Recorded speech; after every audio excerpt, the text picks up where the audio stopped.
Good morning, gorgeous ones. I'm just fixing up my little camera there.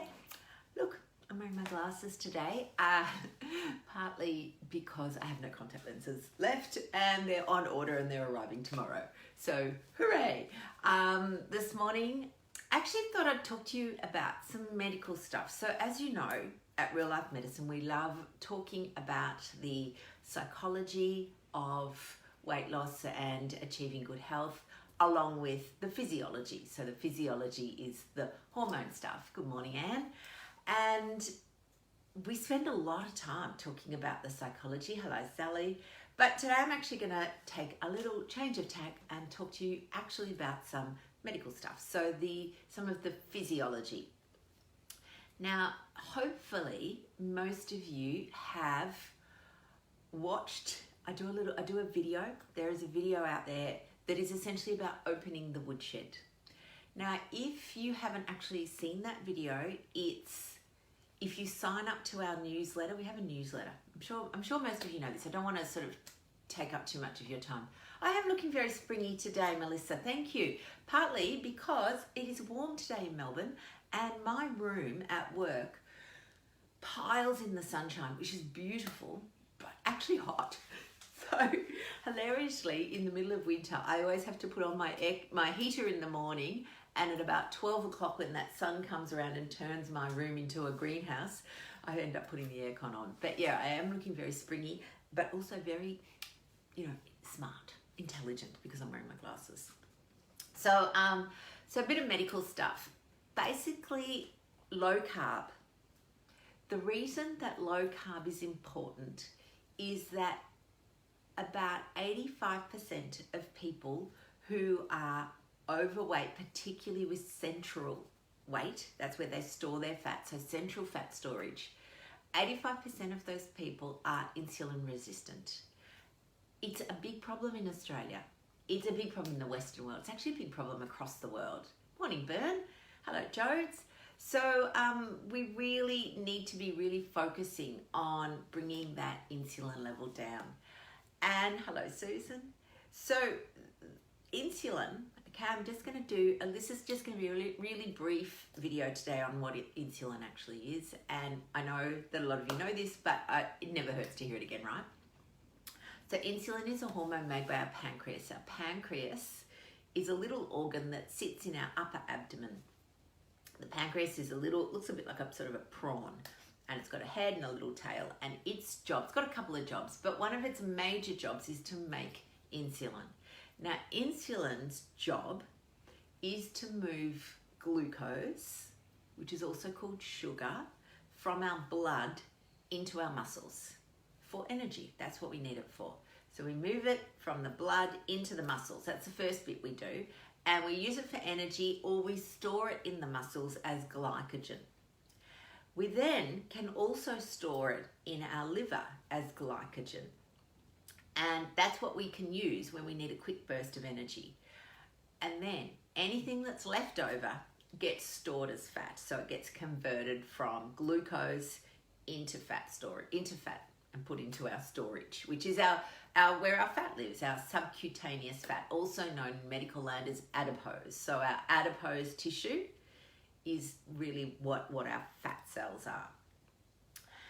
Now, insulin has a couple of side gigs, and one of them, and it makes sense, one of them is that if it's storing fat, it also turns off fat.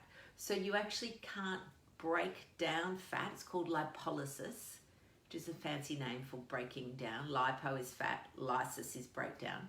So insulin turns off lipolysis, which basically means if your insulin is high, doesn't matter what you do, you can't break down your fat for fuel, which is why people who are sometimes very insulin resistant are also very hungry, because they use their fat, they use their glucose that they've eaten, they use their glycogen that's in their stored cells, and then they've run out of fuel and they can't get their fat, even though there's obviously stored fuel around, because that's all fat is, stored fuel, but you can't get it because insulin stops it. That's the big deal.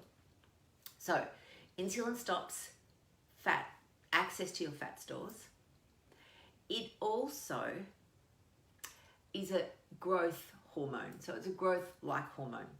And so part of it is involved in growing things. That's why we know people with insulin resistance often have skin tags. They're just little bits of extra growth of skin. Skin tags, neck, under your arms, groin, for women under their boobs.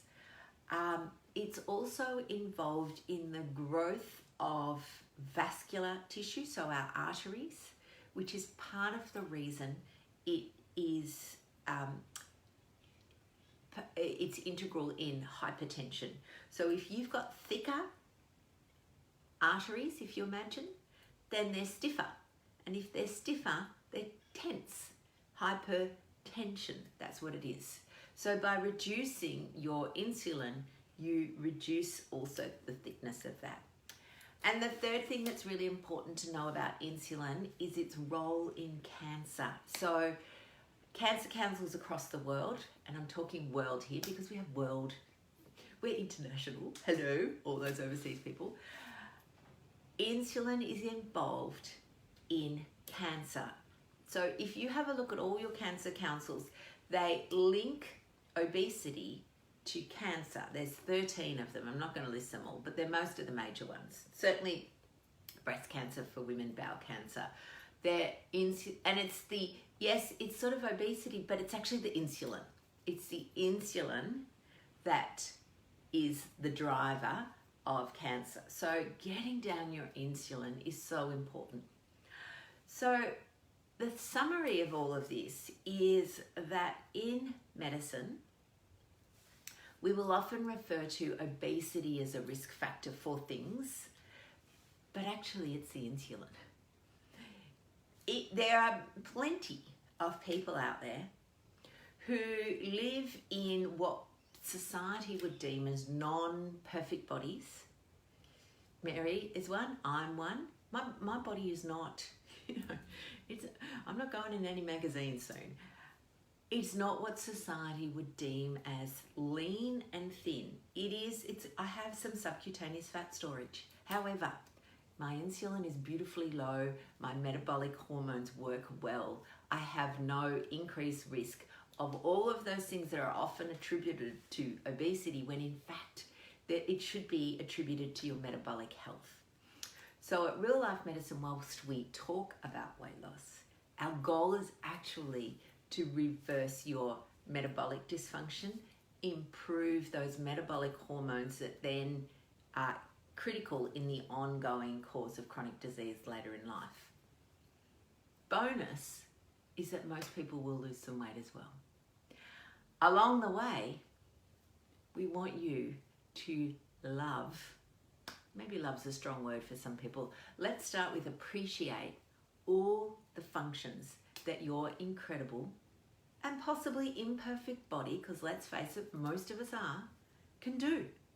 Every single thing that your perfectly imperfect body can do.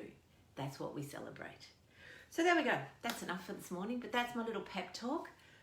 Think about it. It's really about just bringing that lovely insulin down to normal, and the way to do that, low carb, real food. Okay? Low carb, real food. Oh, thanks, Winnie. Thank you, darling. Lovely, lovely. We get a lot of messages at Real Life Medicine, and I'm here to tell you that we love them. It just lights our fire when people say lovely things, because every now and then you do kind of feel like maybe you're just ranting, maybe you're just banging on, maybe everybody just, anyway, so like everybody, we also like positive feedback. So I really, really appreciate it when people do send us little notes. Thank you. Thank you to everybody that has. And I hope you all have a wonderful day. I've actually got quite a big day. And do you know when sometimes when you've got a big day and you've got quite a few things on, nothing terrible, but just big, lots of appointments. I'm booked solid for the whole day. I've got a couple of things I need to do at lunch. And I've obviously got my coaching call tonight, which I'm totally excited about. But there's a bit of me that woke up this morning is thinking, I'm looking forward to the end of this day, just so I can go, I've put them all behind me. And that is a saying in our house. It was coined, I think, initially by my auntie. Certainly my mum uses it, and now I use it. In my head, when there's a big day ahead where I've got a lot on, I just think to myself, it'll all be over by midnight. And that's a bit like today. It's not that I'm not looking forward to it. I've actually got some really good people to see. I've got some good things to do. It's just that there's a little bit too much. And it'll all be over by midnight, and I will survive.